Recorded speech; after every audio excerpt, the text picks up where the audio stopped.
ရိုးရှင်းတဲ့ fuzzy control logic တခုတော့မှာတော်တော်လေးကို quality ကောင်းတဲ့ result တခုပေးနိုင်တယ်ဆိုရင်ဘာဖြစ်လို့ကျွန်တော်တို့က PID ကိုစပြီးတော့အသုံးပြုနေမှာလဲ Okay ဒီကိစ္စကိုကျွန်တော်တို့ရှင်းအောင်အဲ့တော့ PID ကသင်္ချာနည်းအအာမခံချက်ရှိတယ်ဒါက safety system တွေမှာတော်တော်လေးကိုအရေးပါတယ်ဥပမာဆိုကြပါတော့ခင်ဗျားကဒီလူတွေနဲ့အတူတူအလုပ်လုပ်တဲ့ robot တွေ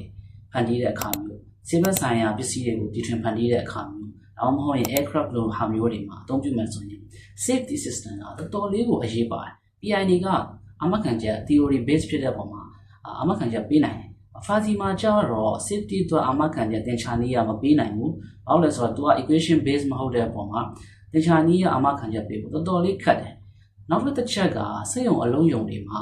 PID controller အသုံးပြုတဲ့အခါမှာ engineer တယောက်ကအလုပ်ထွက်သွားတဲ့အခါမှာနောက်တဲ့ engineer တယောက်ကစားထုံးဝင်လာပြီးတော့ PID tuning ကိုလောလောကူလုပ်လို့ရတယ်သူက equation base ဖြစ်တဲ့ fuzzy မှာကျတော့ human base ဖြစ်တဲ့အပေါ်မှာ engineer တယောက်ကအလုပ်ထွက်သွားပြီး design လုပ်ခဲ့တဲ့ပစ္စည်းကိုနောက်တဲ့ engineer တယောက်ရဲ့လက်ထဲကိုထည့်ခဲ့ဖို့တော်တော်ခက်တယ်သူကဘာဖြစ်လို့လဲဆိုတော့ rule based theory ဖြစ်တဲ့အပေါ်မှာမလွယ်ဘူးဗျဘာလို့လဲဆိုတော့ industry တွေမှာကဒီစက်ရုံအလုံးယုံတွေဆိုတာက standard solution လိုရတယ်